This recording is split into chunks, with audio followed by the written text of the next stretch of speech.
Empezaremos entonces con el primer bloque, donde vamos a ver aspectos básicos del lenguaje Python, como es el ingreso de datos, el despliegue de datos en la pantalla, la transformación de variables de tipo string a tipo numérico, las decisiones condicionales y la instrucción if, y también cómo escribir una función dentro de nuestros programas.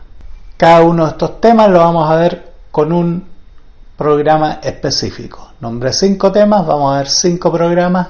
Cada programa va a tomar una de estas características. Por supuesto que hay muchísimas más características que no vamos a ver en este curso, porque la idea no es aprender todas las funciones, aprender todos los tipos de variables o todos los tipos de instrucciones que tiene Python, ni mucho menos.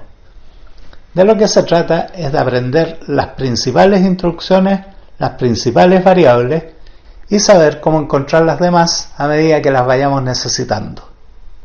También vamos a ver que Python en Windows 8 necesitamos trabajarlo desde la consola de comandos. Les voy a mostrar cómo usar la consola de comandos, cómo crear una carpeta de manera de almacenar nuestros programas allí. Les voy a mostrar cómo usar el editor del idle y en general lo que hay que hacer para escribir, guardar y ejecutar programas en lenguaje Python desde un entorno de Windows 8.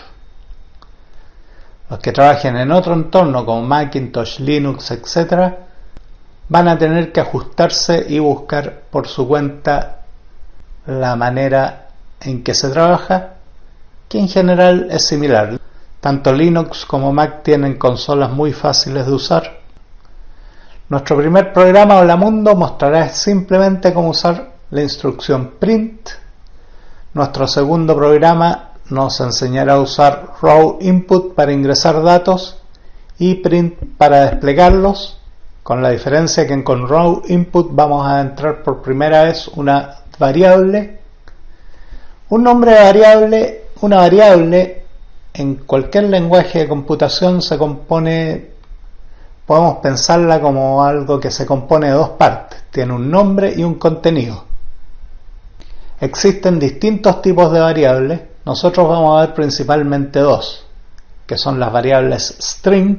Cada vez que nosotros usamos raw input, la variable que usamos para entrar desde nuestro teclado va a ser siempre del tipo string, o sea, de caracteres. En la clase veremos qué significa eso específicamente, y si queremos hacer cálculos matemáticos con esta variable tendremos que convertirla con la instrucción float si necesitamos usar números decimales, o con int si necesitamos usar en números enteros. Hay otros tipos de variables, vamos a ver solamente float en este caso, pero no cuesta nada que den un vistazo a los manuales o en internet y van a ver la lista de todas las variables que acepta Python. Nuestro tercer programa ingresará datos por el teclado con raw input, enseguida los convertirá usando la instrucción float, los va a convertir en números decimales y va a hacer una multiplicación y va a mostrar el resultado con print. Nuestro cuarto programa será un poquito más complicado y nos va a introducir en las decisiones condicionales con la instrucción if. If es muy importante entenderla bien porque es una instrucción que se usa muchísimo. If quiere decir en castellano sí, o sea, si se cumple una condición, haga esto, si no se cumple, haga esto otro. If tiene muchísimas formas y vamos a ver dos de las más simples que nos van a permitir aprender con la práctica las demás. La indentación es cuando una instrucción nosotros la desplazamos hacia la derecha usando la tecla Tab. Cuando nosotros usamos la indentación con la tecla Tab en el lenguaje Python, siempre la instrucción anterior termina con 2 puntos.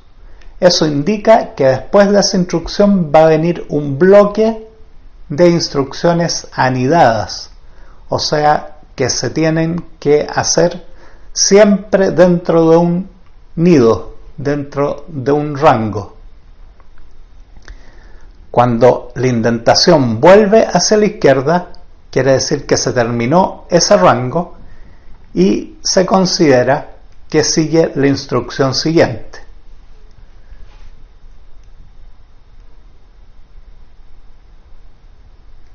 Vamos a explicarlo con un poco más de detalle porque es algo muy importante de entender. Veamos un poco. Vamos a hacer un pequeño intermedio aquí para explicar qué son los bloques anidados. Los programas son listas de instrucciones que se ejecutan en secuencia. Se ejecuta la primera, la segunda, la tercera, etc., en el mismo orden en que están escritas.